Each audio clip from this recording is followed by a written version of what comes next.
one of my favorite people in the world. Tenee is a team member at Nation Outside. She's a mother, she's an advocate, she is fierce. Even when I try to hold her back, sometimes she still wants to go. And I'm impressed with her growth. As a formerly incarcerated person, I'm proud of what we've been able to do at Nation Outside and build out this type of leadership. So I want you all to welcome Tenee Gildea up here.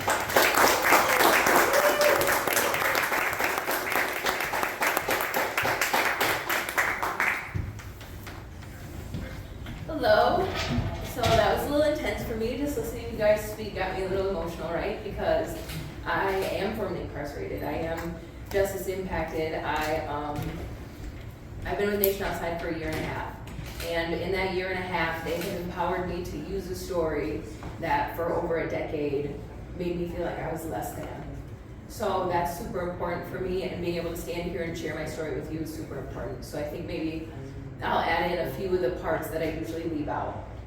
I grew up smack dab in the middle of Coord. I never had to lock my door. My bike was never gonna get stolen out of my front yard. I never had to worry about if I was gonna have food in my stomach or where I was gonna sleep. I never had to worry about all those things. And for some reason, I always felt like I always had the best case scenario because of that. And what I've come to realize as an adult is that's not always true, because the mental and emotional abuse that was happening inside my home is part of the reason that I was making the decisions that I was making.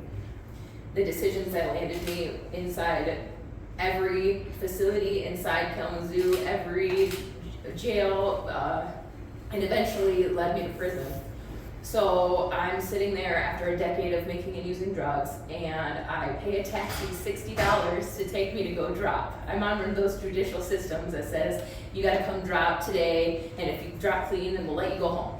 Well, I knew that I had relapsed. I knew that I was probably gonna go to jail and that I was facing 72 months under MDOC. But I didn't wanna be high anymore. All I knew was I did not wanna be high anymore. So I took that taxi ride, I went there, and I just told them, like, I relapsed. I don't know what to do. So they immediately took me to jail. I did not know that was gonna happen, but they immediately took me to jail. And 6 days into that jail stay, I found out that I was pregnant with my first child. I was trying to do the math on my hands, right? Because it only takes 9 months to make a baby, and you guys want me to do 72 under MDOC. How does that work? Assuredly, they sent me to MDOC, pregnant with my first child, and there was 18 other women there pregnant with their children. And I could never have imagined that something like that could be happening behind the walls. It's not talked about. Nobody says anything about that. So I went in, for lack of a better term, highly addicted. This is my daughter right here.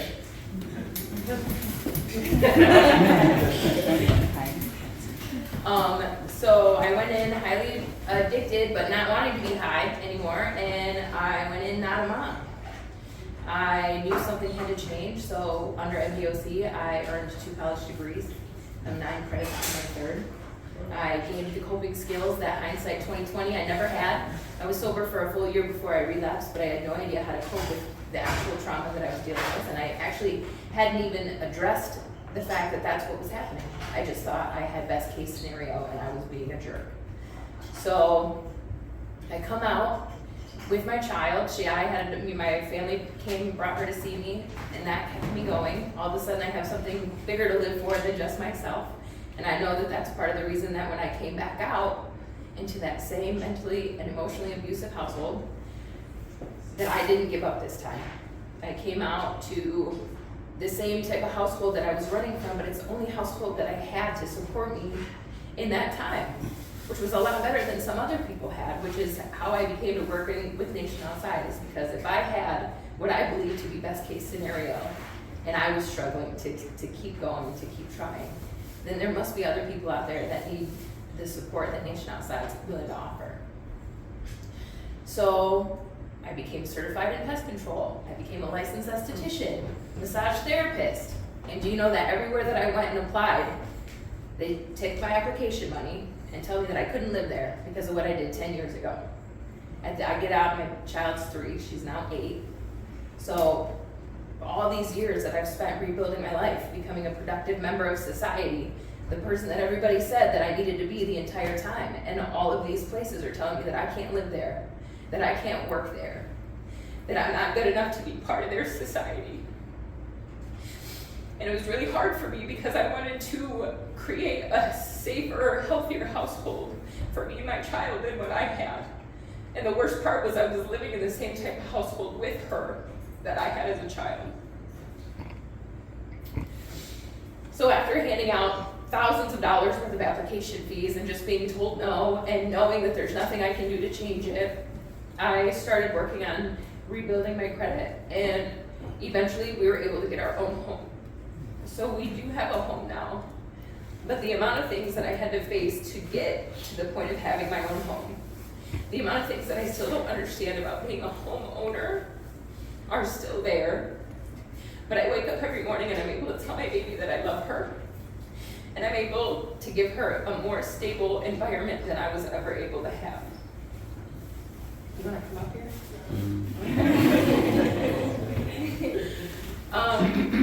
So housing for me wasn't just the stability of being able to have a house.